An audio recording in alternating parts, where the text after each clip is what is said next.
Assalamualaikum everyone and welcome you all to the first episode of Transform Pakistan podcast series season 2.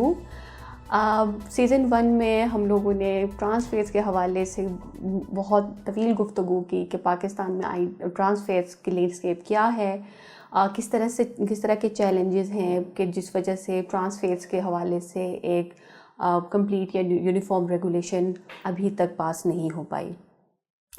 Season 2 में इस साल हम लोग ट्रांसफेयर्स के हवाले से फ़र्दर गुफ्तगू करेंगे और इस बार हम लोग ये जानना चाहेंगे कि अपने एक्सपर्ट्स के साथ ये जानना चाहेंगे कि ट्रांसफेयर्स के रेगुलेशन इन प्लेस होने के बाद पाकिस्तान के लिए फ़र्दर जो स्टेप्स हैं वो किस तरह के होने चाहिए.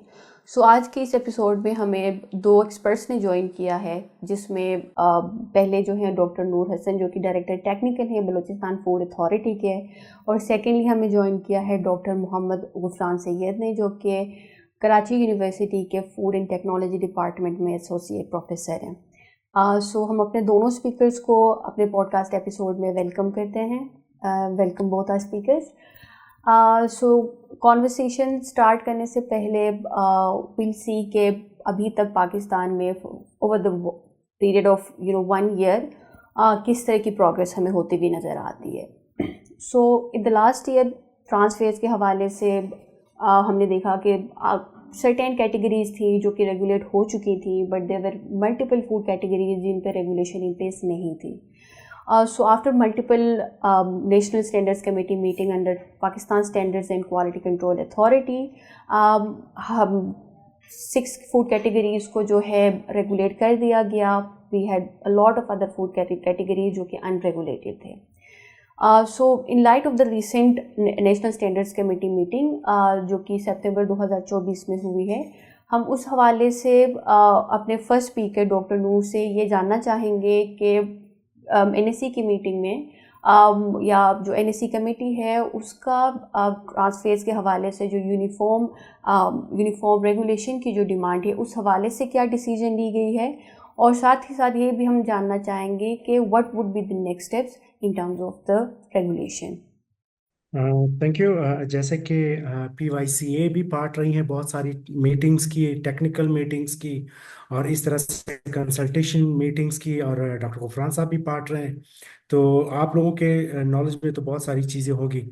अब जो एक लास्ट मीटिंग हुई थी on recommendations from the technical committees और WHO के स्टैंडर्ड के हवाले से कि ट्रांस फैट्स को लिमिट होना चाहिए इनटू ऑयल, घी और उन तमाम फूड प्रोडक्ट्स में जिनमें oil and ghee as a ingredient use हो रहा है. सो उसकी limitation which is under the guidelines of WHO 2% वो है. तो अब नेक्स्ट वो ये होगा कि चूंकि सब पार्टिसिपेंट्स या टेक्निकल कमेटीज उनकी रिकमेंडेशंस के मुताबिक ये एग्री वो इस बात पे सारे मुत्तफिक थे कि इसको नोटिफाई होना चाहिए, तमाम फूड प्रोडक्ट्स में ये इम्प्लीमेंट होना चाहिए यही स्टैंडर्ड जो कि है 2% लिमिट. अब आगे अब ये है कि जब एक मरतबा ये नोटिफाई हो जाए Pakistan standard quality control authority से, फिर ये बाइंडिंग है तमाम प्रोविंशियल फूड अथॉरिटीज़ के ऊपर कि इनकी इन्फोर्समेंट वो कराए तमाम फूड प्रोडक्ट्स में. सो ये होगा कि इसके हवाले से, और दूसरा ये है कि तब जितने भी इंडस्ट्री है उन्होंने इसको कंप्लाई करना है इस स्टैंडर्ड को अपनी प्रोडक्ट्स में. तो जिस तरह से तमाम फूड अथॉरिटीज़ का एक अपना एक इन्फोर्समेंट मैकेनिज्म है कि वो मॉनिटरिंग करते हैं किसी भी प्रोडक्ट की सेफ्टी स्टैंडर्ड्स को इन्फोर्स करने के लिए, फिर मार्केट सैम्पलिंग होती है, इंडस्ट्रियल यूनिट से वहाँ से सैम्पलिंग होती है, और फिर इसकी टेस्टिंग होती है. अगर वो कंप्लाई करता है so well and good, if not so accordingly measures are taken जो कि परमिट करती है हमारी एक्ट्स, ताकि हम उसके अगेंस्ट एक्शन ले सके कि वो डिपेंड करता है नेचर ऑफ द वायलेशन. और इसी तरह से फिर ये है कि जाहिर है जब हम इन्फोर्समेंट पे जाएंगे सो हमारी अपनी भी कैपेसिटी, क्योंकि ये एक ऐसा स्टैंडर्ड है जिसकी एनालिसिस होनी है इस ITFA लिमिटेशन के हवाले से. सो अगर लिमिटेशन हमने करनी है सो हम इन्फोर्समेंट पे जाएंगे. इन्फोर्समेंट के लिए हमारी अपनी कैपेसिटी होनी चाहिए एनालिसिस की.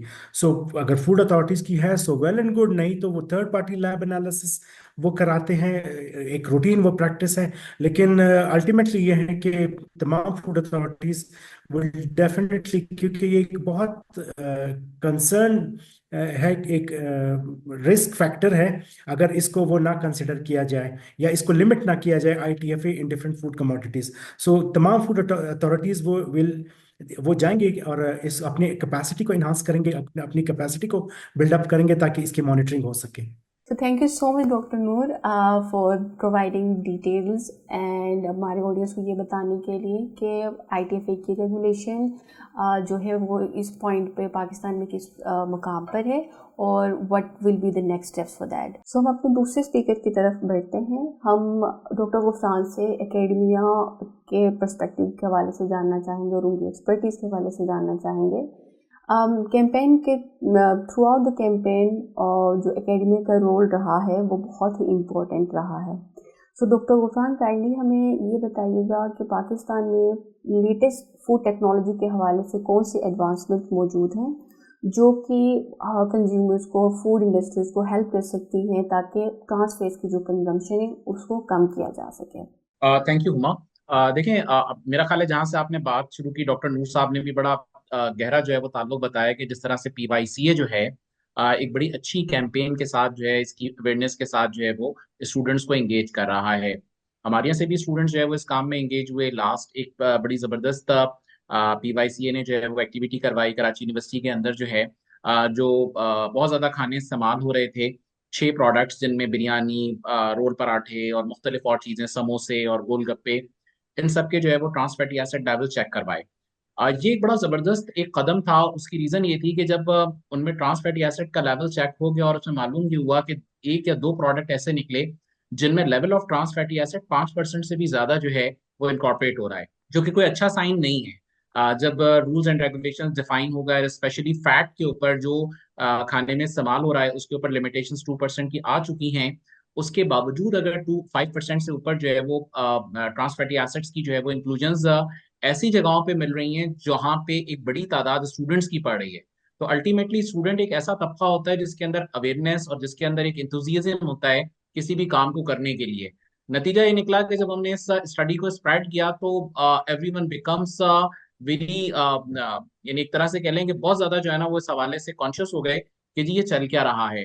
जब गवर्नमेंट इस हवाले से सीरियस है और इस तरह की चीजें आम रूटीन के अंदर जो है वो हम खा रहे हैं, तो यकीनी तौर पे इसमें कुछ ना कुछ मिटिगेशंस भी होनी चाहिए और इसके अंदर अथॉरिटीज को भी जो है वो इम्पेक्ट करना चाहिए और उसको मिनिमाइज करना चाहिए। ये एक बड़ा एहसन कदम जो है वो पीवाईसीए की तरफ से ये आया कि उन्होंने उसको ना सिर्फ वेलकम किया, स्टूडेंट को मोटिवेट किया, बल्कि अब जो न्यू प्रोजेक्ट्स लॉन्च हुए हैं उनमें ये वाला फैक्टर एक हमें बड़ा स्पीडी जो है वो नजर आ रहा है कि अवेयरनेस कैंपेन को बढ़ाया जाए। क्योंकि पॉलिसी मेकिंग के अंदर जो है ना वो जो ड्रिवन आपको पब्लिक से मिलती है और स्पेशली स्टूडेंट से मिलती है, अगर वो पीछे खड़ी ना हो वो फोर्स, तो अल्टीमेटली उन चीजों की फोर्स इम्प्लीमेंटेशन जिसको आप कहते हैं ना वो डिक्रीज हो जाती है। तो वो फोर्स होना बड़ी जरूरी है कि पीछे से आपको पुशअप मिले। अच्छा, अब जहां तक आपने बात की कि एकेडमिया जो है वो आईटीएफए के हवाले से क्या काम कर सकता है या उसकी क्या रिकमेंडेशंस हैं या किस तरह से इस काम को करने के लिए हेल्प आउट किया जा सकता है, तो ये बात तो देखें तयशुदा है कि आईटीएफए की रिडक्शन के हवाले से अगर चीज़ों को इम्प्लीमेंट करना है तो जाहिर सी बात है कि उसकी रिकमेंडेशन या उसकी स्टडी या उसकी पायलट स्टडी या अगर उसको कमर्शियल लेवल के ऊपर भी जो है वो कन्वर्ट कराना है तो उसमें एक पूरा एक जिसको कहते हैं ना प्रीवियस बैकग्राउंड, उसका होना बड़ा जरूरी होता है। तो अल्टीमेटली जैसे हमने भी कई जो है वो इंडस्ट्रीज के साथ राब्ते किए और वहाँ पे जो कंडीशंस थी उनको विजिट भी किया, किस तरह से बना रहे हैं, क्या कर रहे हैं। अगर मैं आपको रिसेंट कंडीशंस में बताऊं तो इस वक्त जितनी भी इंडस्ट्रीज बनस्पति या आप कह लें कि मुख्तलिफ जो फैट के जो ऐसे प्रोडक्ट्स बना रही हैं जिनमें हाइड्रोजनेशन इन्वॉल्व हो रही है, पार्शियल हाइड्रोजनेशन इन्वॉल्व हो रही है, वहां पे प्रॉब्लम ये है कि आपके पास एक तो यूनिट्स बड़े पुराने पुराने लगे हुए हैं। अच्छा, अगर उनको आपने कन्वर्ट करवाना है तो एक कॉस्टिंग इन्वॉल्व होगी अल्टीमेटली, अदरवाइज उस प्लांट के ऊपर आप लोड आईटीएफए का प्रोडक्ट शायद ना बना सके। जो अच्छे ब्रांड्स हैं, जो अच्छे नाम हैं, वो तो चले बहुत अच्छी प्रोडक्ट बना रहे हैं, आईटीएफए भी कंट्रोल कर रहे हैं, उनका लेवल ऑफ आईटीएफए 2% से लेस भी है, जिसको वो वीटीएफ के नाम से मार्केट कर रहे होते हैं, यानी वर्चुअली ट्रांस फ्री। अगर 0.8% से टीएफए लेवल कम हो तो वो वर्चुअल में आ जाता है, यानी होगा मौजूद लेकिन वो डिटेक्शन पे नहीं आता है तो उसको वर्चुअली ट्रांसफर कहा जाता है, जो इतना नुकसानदेह नहीं है कि अगर वो 2% से ज्यादा जाए तो बहुत ज्यादा नुकसानदेह हो जाता है ह्यूमन हेल्थ के लिए। अच्छा, अब इसमें जो टेक्निक इस वक्त अप्लाई की जा सकती है फौरी तौर पे, 4-5 किस्म की टेक्निक्स हैं जो इंडस्ट्री अडॉप्ट कर सकती है। एक तो आ जाती है इंटरस्टेरिफिकेशन, केमिकल या एंजाइमेटिक।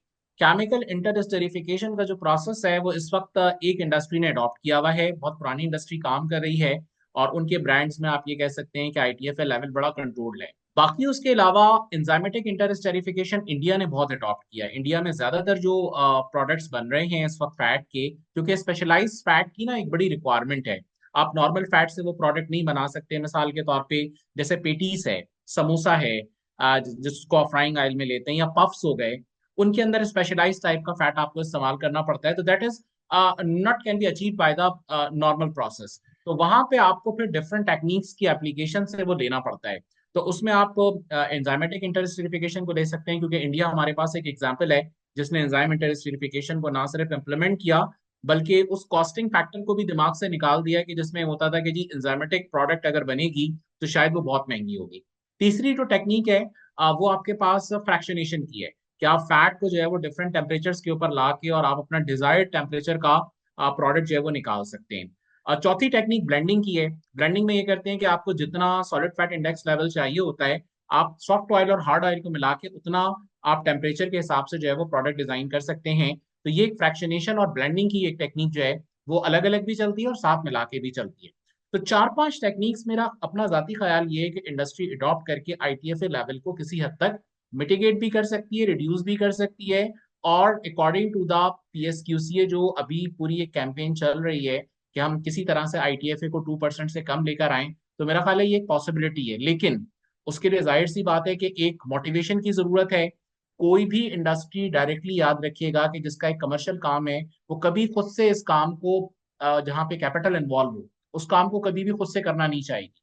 जब तक के अथॉरिटीज की इन्वॉल्वमेंट ना हो, जब तक के पीछे से उसको स्टैंडर्डाइज यानी स्टैंडर्ड के जरिए से जो है वो बैक ना मिले या उसको पाबंद ना किया जाए, और अवाम का एक प्रेशर यानी कंज्यूमर का अपना एक प्रेशर जो है वो डेवलप हो, ये 3-4 चीजें ऐसी होती हैं जो जाके किसी इंडस्ट्री को अपनी प्रोडक्ट को, चलती हुई प्रोडक्ट को तब्दील करने पे मजबूर करती हैं।